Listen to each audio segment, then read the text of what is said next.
बिस्मिल्लाहिर्रहमानिर्रहीम अस्सलाम वालेकुम। Welcome to my channel education with Zia. कैसे हैं आप लोग? उम्मीद है सब ठीक ठाक होंगे, खैरियत से होंगे और दुआएं करे होंगे। जिनका इंटरव्यू हो चुका है और जिनका भी होने वाला है वो भी दुआएं करे होंगे, तो मेरे लिए भी अपने ज़रूर दुआ करनी है।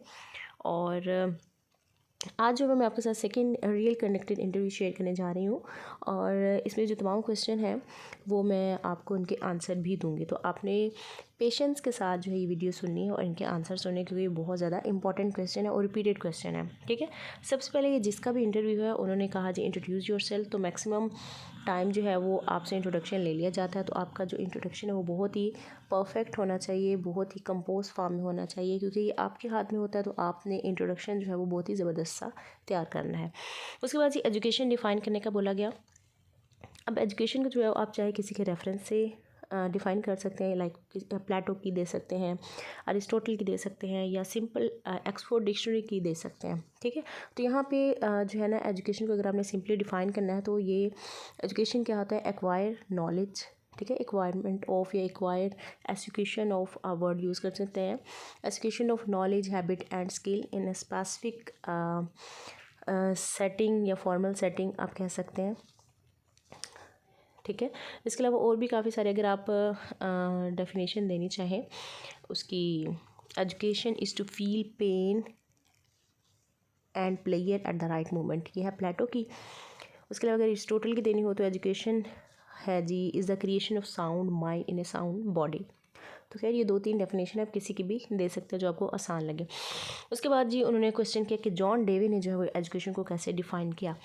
तो इसको आपने क्या करना है? क्रैम करना है। ठीक है, जो कि मुझसे बिल्कुल नहीं होता, क्रैमिंग मेरी बहुत ही बुरी है, लेकिन यह है कि कुछ डेफिनेशन जो बहुत ही ज़्यादा इंपॉर्टेंट है, इसलिए इनको क्रैम करना बहुत ज़रूरी है। लाइक प्लेटो की, एरिस्टोटल की, जॉन डेवी की डेफिनेशन आपको ज़रूर आनी चाहिए। तो जॉन डेवी की जो डेफिनेशन है वो education is a reconstruction of experience. ठीक है, आपको पता है रिकन्स्ट्रक्शन की बात जो जॉन डेवी ने की थी, तो इसकी डेफिनेशन भी यही है। Education is a reconstruction of experience and education and development of all those capacities in an individual to fulfill his responsibilities and to control his environment।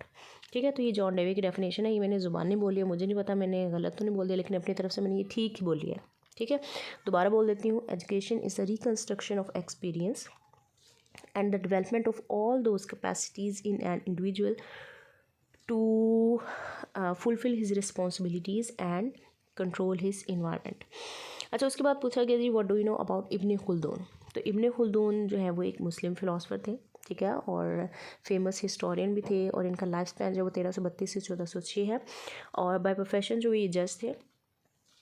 ठीक है, और इन्होंने जो इनकी मेन चीज़ जो बताने वाली है ना, वो एक तो ये कि इन्होंने लेक्चर मेथड को डिस्करेज किया था, डिस्कशन मेथड को इन्होंने जो है वो कहा था कि यूज़ करना चाहिए ड्यूरिंग टीचिंग।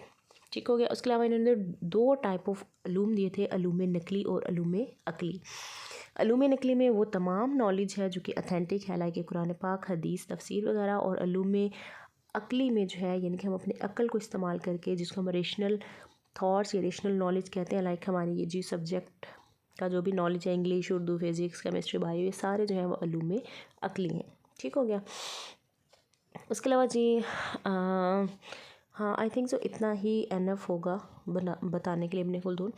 उसके अलावा जी differentiate between aptitude and attitude. तो एप्टीट्यूड और एटीट्यूड के बारे में पूछा गया। तो एप्टीट्यूड जो होता है ना, वो एक इंसान के अंदर एक नेचुरल पोटेंशियल होता है किसी भी काम को करने का। ठीक है, ये नेचुरल इंटरेस्ट आप कह लो, नेचुरल पोटेंशियल कह लो। जबकि एटीट्यूड होता है वो आपकी आप कह लो फीलिंग्स होती हैं किसी एक्शन के अगेंस्ट, जो आपका बिहेवियर होगा ना वो आपका एटीट्यूड होता है। ठीक है, उसके बाद जो पूछा गया एप्टीट्यूड इज़ इनबॉर्न और नॉट। तो एप्टीट्यूड जो होता है वो आपके अंदर नेचुरल एबिलिटी होती है, तो ये इनबॉर्न ही होगा। यानी कि नेचुरल आपके अंदर जो पोटेंशियल है किसी भी काम को करने का, या नेचुरल आपकी किसी भी चीज़ को लेके इंटरेस्ट है, तो वो आपका एप्टीट्यूड होता है। ठीक है, उसके बाद जी अपनी शेर का उन्होंने अपनी पसंद का शेर सुनाए। तो आई थिंक उन्होंने अल्लामा इकबाल का सुनाया होगा, और ये वही होगा। खुद ही को कर बुलंद इतना कि हर तकदीर से पहले खुदा बंदे से पूछेगा बता तेरी रज़ा क्या है। तो ये अल्लामा इकबाल का शेर है। तो उन्होंने क्वेश्चन किया कि अल्लामा इकबाल के इस शेर में खुद ही से क्या मुराद है। तो आपको अल्लामा इकबाल के शेर में खुद ही का जो एक कॉन्सेप्ट मिलता है, उसमें अल्लामा इकबाल ने इसका मकसद या इसका मतलब आप कह लो कि एक आपके अंदर जो किसी भी काम का जज्बा है ना, वो आप खुद इंडिपेंडेंटली उस काम को करें। ठीक है, आपके अंदर ये एहसास गैरतमंदाना तरीका है किसी भी काम को करने का, इसमें यानी कि आप किसी की हेल्प नहीं ढूंढ रहे, किसी का सहारा नहीं ढूंढ रहे, बल्कि आप अपनी पर्सनैलिटी को इतना अच्छे से डेवलप कर लें कि आप वो काम जो है इंट्रिंसिकली मोटिवेट होके वो करें और अपने गोल को अचीव कर सकें। ठीक है, तो ये इल्हाम इकबाल का खुद ही का कॉन्सेप्ट है। उसके बाद पूछा गया जी बेनिफिट ऑफ ऑनलाइन क्लासेस। तो ये क्वेश्चन बहुत पूछा जा रहा है क्योंकि अभी जो सिचुएशन चल रही थी कोविड की, उसमें ऑनलाइन क्लासेस बहुत हुई हैं। तो ऑनलाइन क्लासेस के बेनिफिट ऑफ कोर्स बहुत ज़्यादा है। एक तो ये है कि जब कोविड की सिचुएशन में मोस्टली इंस्टीट्यूशंस जो थे वो टेम्परेरी क्लोज़ हो गए थे, तो it was difficult to teach, या फिर आप कह लो कि लर्निंग जो वो टोटली एक किस्म की स्टॉप हो गई थी। तो उसी दौरान जो है वो ऑनलाइन क्लासेस विया जूम व्हाट्सएप या डिफरेंट अदर जो भी ऐप्स हैं उनको यूज़ करते हुए लर्निंग को जो है कंटिन्यू रखा गया। तो ऑनलाइन क्लासेस का यही है कि एक तो हमारी जो लर्निंग थी वो बिल्कुल स्टॉप नहीं हुई थी, एटलीस्ट कंटिन्यू रही थी। दूसरा ये है कि मीडिया जो है उसका एक टेक्नोलॉजी को यूज़ करने का जो तरीका है वो लोगों में डेवलप हुआ है, सेल्फ डिसिप्लिन आया है बच्चों में। ठीक है, और उसके अलावा ये इतना कॉस्टली नहीं है, और इसमें आप जो है वो कहीं भी किसी भी वक्त या किसी भी जगह, वक्त तो नहीं किसी भी जगह बैठ के जो है वो आप क्लास अटेंड कर सकते हैं, और इसमें आपको फिज़िकली जो है वो अपीयर नहीं होना पड़ता। तो ये काफ़ी सारे मतलब आप कह सकते हो कि इसके बेनिफिट्स हैं। बाकी इसके डिमेरिट्स भी पूछे जा सकते हैं, तो वो भी आपने ज़रूर देख के जाने हैं। तो बेनिफिट्स यहाँ पे पूछे तो मैंने आपको बेनिफिट्स बता दिए हैं। ठीक है, उसके बाद जी उन्होंने पूछा what is blended learning. It's also very important question. Blended learning क्या है? ब्लेंडेड आपको नाम से ज़ाहिर है इनके कुछ चीज़ें जो मिक्स हुई हुई हैं। ब्लेंडेड का मतलब ये होता है कि एक तो टीचर जो है फिज़िकली, जैसे ट्रेडिशनल मेथड में क्या होता था कि टीचर जो फिज़िकली प्रेजेंट है क्लास में, उसके साथ साथ वो डिफरेंट सोर्सेज या डिफरेंट मीडिया को या टेक्नोलॉजी को यूज़ कर रहा है क्लास में पढ़ाने के लिए। ठीक है, न्यू आप कह लो कि मेथड्स को, न्यू इनोवेटिव मेथड्स को यूज़ कर रहा है, लाइक वो इंटरनेट यूज़ कर रहा है या फिर कोई ट्रांसपेरेंसीज यूज़ कर रहा है, मल्टीमीडिया यूज़ कर रहा है, इसके ज़रिए से और ख़ुद मौजूद हो के ये दोनों चीज़ों के ज़रिए से इनके वो जो लर्निंग करवाई जा रही है क्लास में, that will be called blended learning. उसके बाद ये पूछा गया is it useful to teach primary classes via online classes.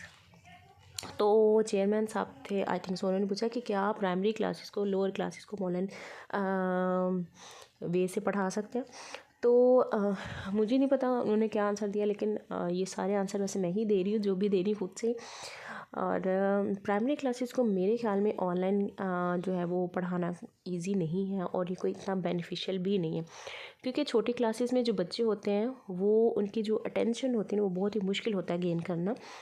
तो ऑनलाइन क्लासेस छोटे बच्चों को जो है वो इतना बेनिफिशियल नहीं है, क्योंकि एक तो ये कि प्राइमरी स्कूल में जो बच्चे आते हैं पब्लिक स्कूल में स्पेशली, उनका आप कह लो कि बैकग्राउंड जो है वो इतना स्ट्रॉन्ग नहीं होता कि वो तमाम लोग जो हैं वो इंटरनेट वाला मोबाइल यूज़ कर सकें, और ना ही छोटे बच्चों को इतना मोबाइल अलाउ किया जाता है।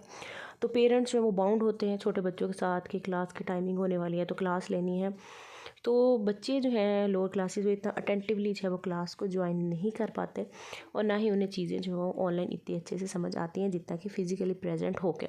सो मेरी सजेशन या फिर मेरे मुताबिक जो है वो ऑनलाइन क्लासेस जो है वो छोटी क्लासेस के लिए इतनी बेनिफिशियल नहीं है जितनी कि हायर क्लासेस के लिए।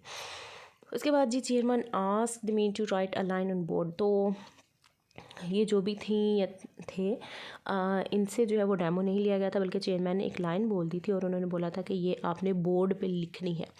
तो बस जी उन्होंने बोर्ड पे लिख दी थी। तो यही था जी उनका इंटरव्यू। अच्छा, उसके अलावा मैंने पिछली जो भी इंटरव्यू आपके साथ शेयर किया था ना, उसमें क्वेश्चन मिस हो गया था, गाइडेंस एंड काउंसलिंग में डिफरेंस। तो गाइडेंस एंड काउंसलिंग में डिफरेंस जो मैंने इसमें ऐड कर दिया है। गाइडेंस में ये होता है कि आपको गाइडेंस जो है वो कोई भी इंसान प्रोवाइड कर सकता है, इसमें कोई स्पेशल ट्रेंड बंदा नहीं होता, लेकिन ये है कि वो जो भी बंदा होगा उसके पास नॉलेज तो ज़ाहिर होगा ना। उसमें वो टीचर हो सकता है, पेरेंट्स हो सकता है, पीयर यानी कि आपके दोस्त हो सकते हैं, इंटरनेट हो सकता है, ठीक है। जबकि काउंसलिंग में जस्ट वही बंदा काउंसलर होगा या वही काउंसलिंग करेगा जो कि ट्रेंड होगा, ठीक हो गया। अब जो गाइडेंस होती है वो फॉर ऑल, तमाम के लिए होती है, हम किसको भी गाइड कर सकते हैं, जबकि काउंसलिंग में हम जस्ट उस बंदे की काउंसलिंग कर सकते हैं जिसको कोई प्रॉब्लम है, ठीक हो गया। गाइडेंस जो होती है वो प्रिवेंटिव इन नेचर होती है, और जो होती है जी, क्यों प्रिवेंटिव इसे क्यों कहते हैं, क्योंकि हमने किसी को गाइड करना है, ठीक है, यानी कि वो किसी अच्छे रास्ते को या अच्छे भी जो भी करियर है, चाहे वो स्टडी से रिलेटेड है या कोई भी मतलब किसी भी चीज़ से रिलेटेड जो हम गाइड कर सकते हैं, उसको हम गलत से सही की तरफ जो है वो गाइड कर सकते हैं, प्रिवेंट कर सकते हैं गलत से सही की तरफ। और रेमेडियल क्या है यहाँ पे, मतलब किसी को कोई भी मसला है, डिस्टर्बेंस है, तो उसको हमने सॉल्व आउट करना है, उसकी हमने रेमेडी तलाश करनी है, ठीक है। और उसके अलावा जो गाइडेंस है ना वो ब्रॉडर होती है, ठीक है, और उसके काफ़ी सारे कॉन्सेप्ट होते हैं जिनमें से एक कॉन्सेप्ट या एक आस्पेक्ट जो है वो काउंसलिंग है, ठीक है। काउंसलिंग को जो है गाइडेंस का हार्ट भी कहा जाता है, ये भी आपने याद रखना है। और उसके अलावा गाइडेंस जो होती है वो किसी भी सेटअप में दी जा सकती है, उसमें कोई स्पेसिफिक इंस्टीट्यूशन या स्पेसिफिक किसी प्लेस की ज़रूरत नहीं होती, चाहे वो आप घर में दे लें, किसी इंस्टीट्यूशन में दे लें, चाहे किसी स्कूल में दे लें, कम्युनिटी में दे लें, लेकिन जो काउंसलिंग होती है वो उसके लिए आपको स्पेसिफिक सेटअप की ज़रूरत होती है, ठीक हो गया। तो बहरहाल आई थिंक इतना ही एनफ है डिफरेंस। और उसके अलावा काउंसलिंग की टाइप्स थी पूछी हुई, काउंसलिंग की 3 टाइप्स हैं, डायरेक्टिव है, इंटरैक्टिव है और इक्लेक्टिक है, ठीक है।